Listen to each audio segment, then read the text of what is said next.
Semua, selamat datang di presentasi kelompok AnyPay Digital Money Changer. Pada kesempatan kali ini yaitu assignment 3.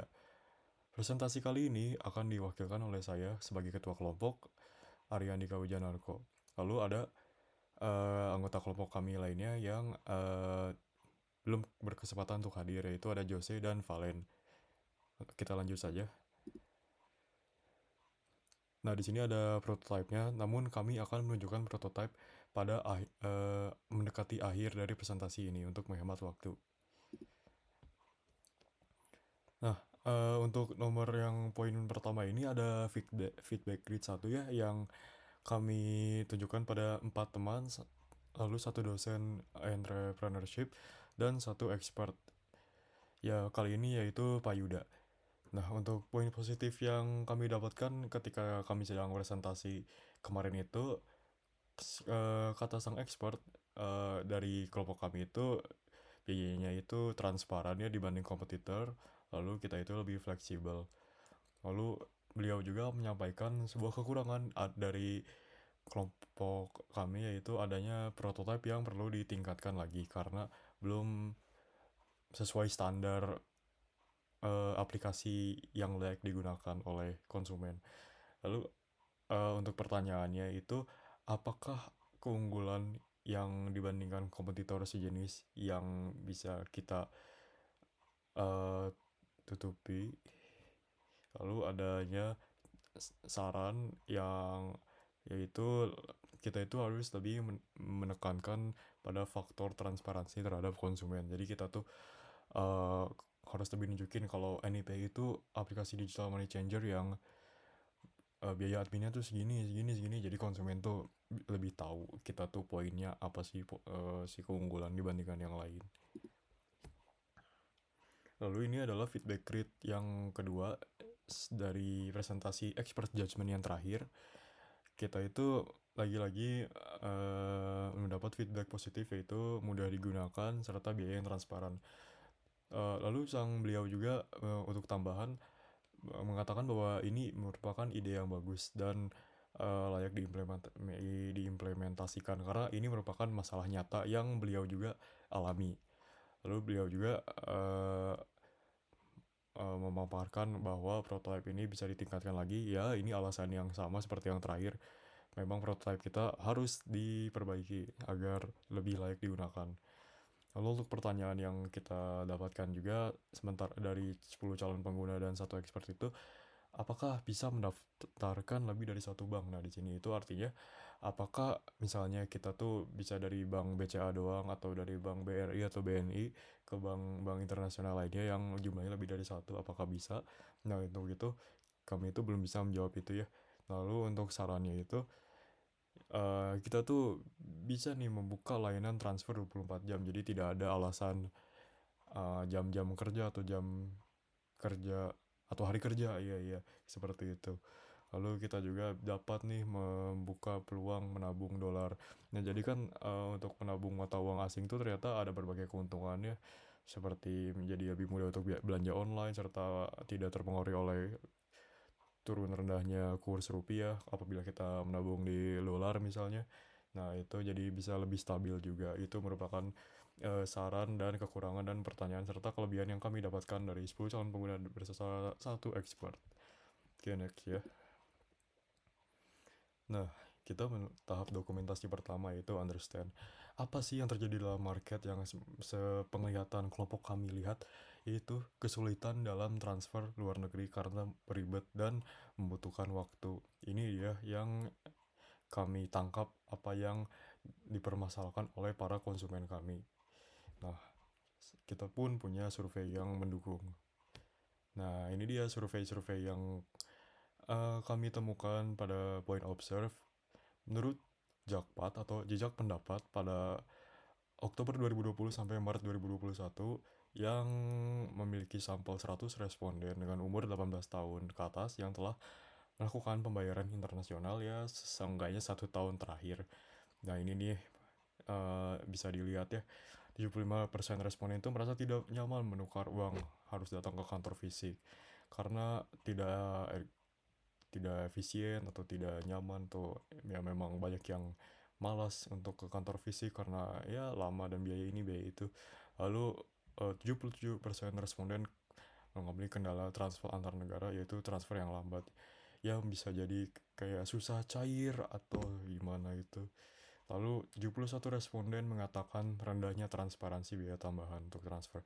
Ya mungkin si 71% ini mereka itu terkejut karena oh ternyata ada biaya tambahan nih sebesar berapa puluh ribu rupiah atau bahkan berapa ratus ribu rupiah apabila ketika mereka melakukan transfer.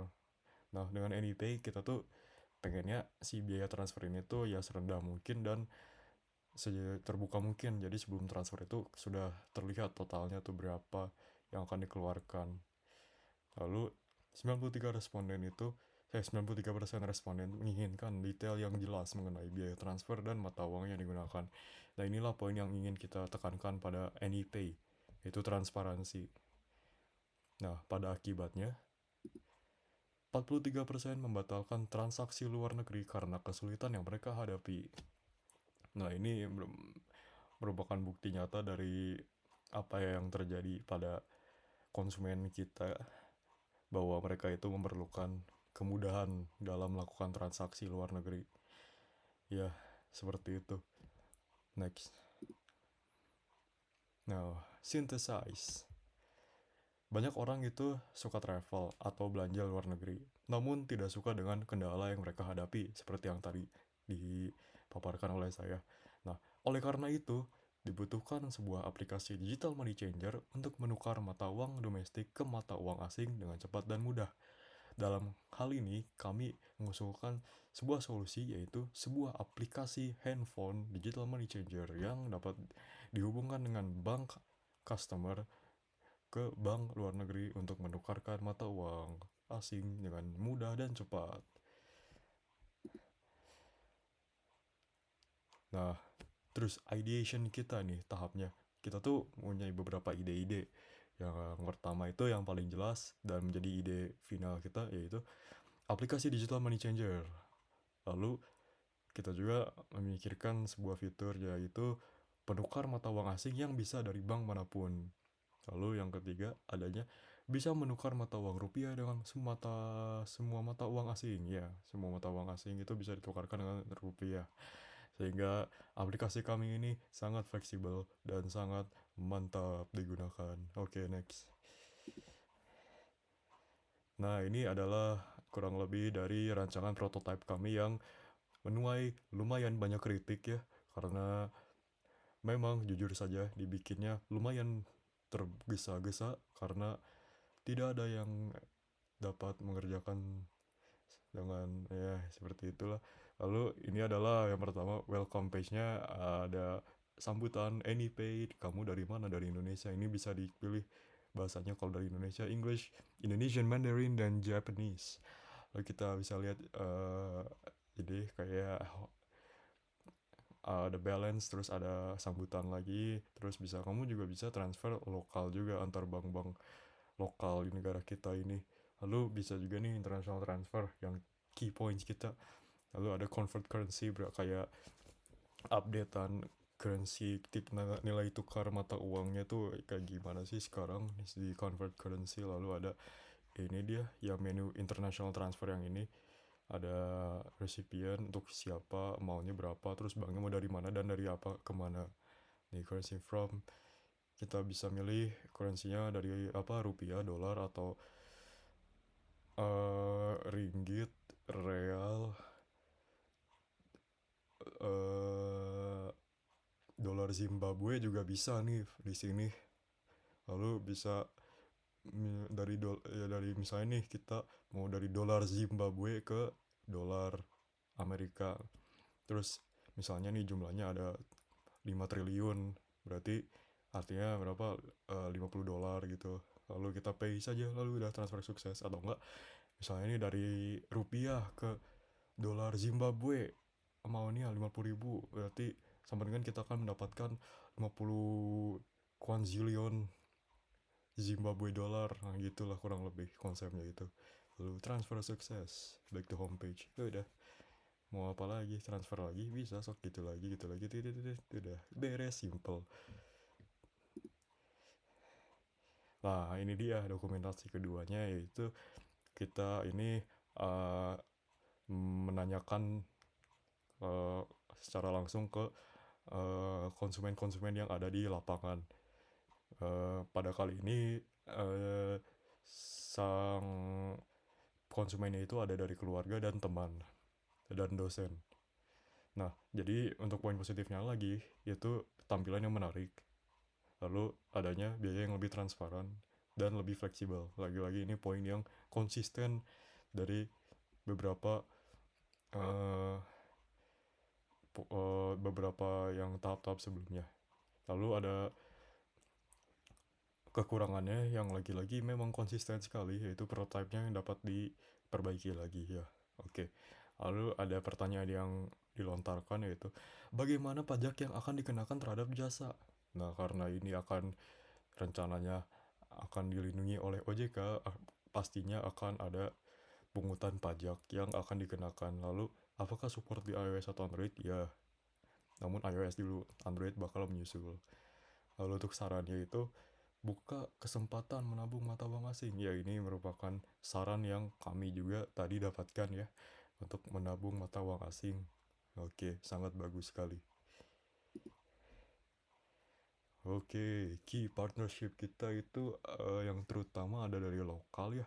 Bank BCA, terus OJK, BRI, BNI, terus kalau yang dari internasional itu yang kami sedang usahakan untuk menjalin bekerja sama, itu Bank of America dan Deutsche Bank dan lain-lain ya gitu. Terus nah ini pendapatan kita tuh dari mana sih? Kan kita kan aplikasi jasa ya. Nah, kita tuh rencananya biaya adminnya itu 30.000 per transaksi kalau yang internasional. Dibandingkan dengan Bank BCA yang menagih 50.000 per transaksi.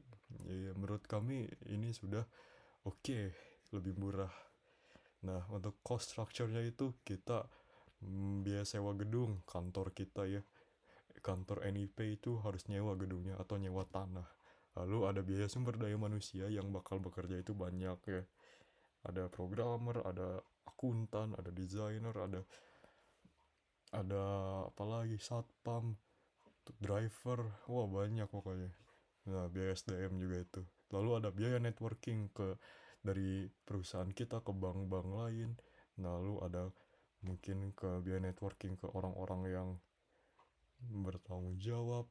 Lalu ada biaya server yang menampung semua server dari aplikasi finansial kita. Oke, lanjut. Nah, ini dia list kompetitor yang kami pikirkan, yaitu ada VIP Money Changer, Genius, dan Travel Cash. Nah, kita mulai dari VIP Money Changer dulu. VIP Money Changer ini terletak di Jakarta. Dia tuh emang sudah terkenal. Dia tuh memang reliable, sangat bagus sekali. Saya juga memiliki pengalaman pribadi yang sangat memuaskan pada VIP Money Changer ini. Namun VIP Money Changer hanya tersedia secara fisik. Namun sih saya sangat bagus, saya sangat menyukai ini. Nah, ini dia. Selanjutnya ada kompetitor utama kami, yaitu Genius. Genius ini memiliki konsep yang mirip dengan kita. Namun bedanya Genius itu hanya bisa digunakan dalam satu ekosistem Genius. Maksudnya di sini adalah kita harus memiliki akun Genius dulu, abis itu uang yang ditransfer itu hanya masuk ke dalam akun Genius kita lagi. Nah, namun akun itu tuh bisa dipakai di negara tujuan gitu. Tapi tetap aja itu harus pakai Genius. Kalau kita punya bank yang lain gimana? Nggak bisa, harus pakai Genius. Nah, lalu ada Travel Cash. Travel Cash ini tuh dia tuh strictly cuman dari US dollar ke Indonesian rupiah doang. Kalau yang aku baca dan lihat itu. Jadi ini lebih ke buat turis yang liburan ke Indonesia sih. Gitu, misalnya turis Bali, oh ya, where do I change my money? Oh, ada Travel Cash, sir. Ya udah, tinggal masukin uangnya dari your USD terus langsung cair jadi Indonesian rupiah gitu. Nah, perceptual maps. Gimana sih persepsi dari AnyPay itu? Wah, jangan AnyPay dulu. Kalau si itu kompetitor dulu. Nah, untuk yang murah dan tradisional itu ada VIP dan Dolarindo. Ini yang sudah melekat di masyarakat lah, yang reliable, trusted. Lalu ada tradisional dan lebih mahal, itu ada BCA. Lalu ada murah dan digital, itu ada Genius dan Travel Cash. Nah, AnyPay itu akan terletak di tempat yang sama seperti Genius dan Travel Cash. Seperti itu, yaitu murah dan digital. Oke, keunggulan produk AnyPay yaitu digital money changer, help support 24 jam dengan 7 hari, jadi tidak ada jam libur bagi pekerjanya agar bisa melayani. Lalu ada kurs jual beli, jadi kita bisa menjual dan membeli mata uang asing maupun domestik. Lalu adanya pilihan valuta asing yang banyak. Lalu transfer antar bank, domestik, internasional. Lalu ini dia biaya admin yang rendah. Mantap. Oke. Oke, thank you so much. Terima kasih banyak. Arigato gozaimasu. Oke. Mohon maaf bila ada kesalahan. Sekian dari kelompok kami. Apabila ada salah kata atau salah paham, mohon maaf lagi. Oke, terima kasih banyak. Sampai berjumpa di aplikasi AnyPay yang akan datang di tahun 2050. Thank you.